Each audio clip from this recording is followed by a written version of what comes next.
that before 1948 there was no Gaza Strip. The Strip itself is an Israeli invention. Gaza was a cosmopolitical town on the Via Maris, the road from Alexandria up to Alexandretta in Turkey. And because it was the main road on the sea, many people from different countries and cultures passed through Gaza and left an impact that turned it into one of the most cosmopolitical towns before 1948. It also had a very good system of a coexistence between Muslims, Christians, and Jews. Just recently, a friend of ours found an interesting declaration in 1905 by the three heads of the religions in the city of Gaza, expressing their delight in 1905 and how well are the three communities deal with issues of friction, disagreement, and conflict. Israel created the Gaza Strip because, unlike other places into which it could push the many Palestinians it expelled during the Nakba, during the 1948 catastrophe, unlike other countries such as Lebanon, Syria, and Jordan, that were willing to receive the hundreds of thousands of Palestinians that Israel expelled, Egypt closed its border. Egypt refused to accept even one Palestinian.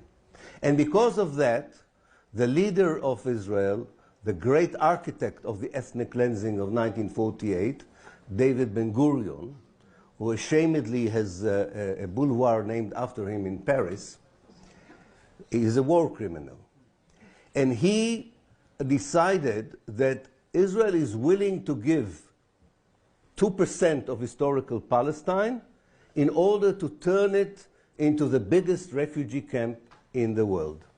And that's how the Gaza Strip was created, by the Israelis as a kind of rectangle, a structure, a geometric kind of structure, into which Israel pushed the Palestinians from the central of Palestine and from the south that Egypt was unwilling to accept.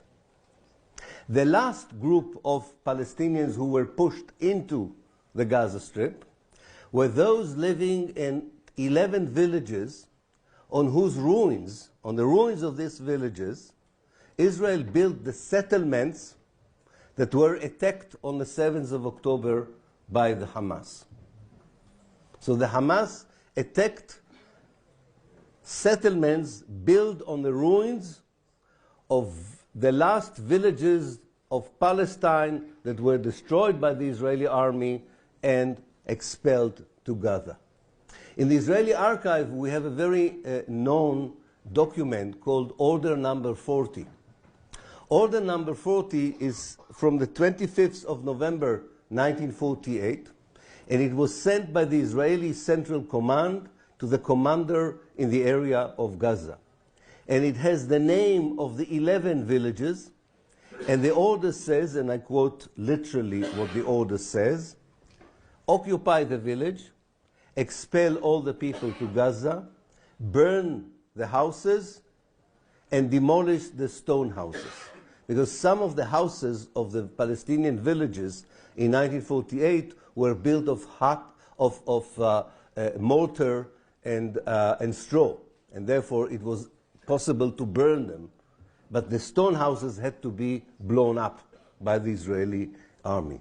So one historical context we have here is a generation of grandfathers and grandmothers, fathers and mothers, grandchildren that live either directly or indirectly the Nakba of 1948 in a very vivid way on a daily basis, not only because they are thinking about Jaffa or they are thinking about Beersheba or any other place from which they were expelled, but also by watching the Israeli settlements on the other side of the fence from which most of their parents and grandparents came from.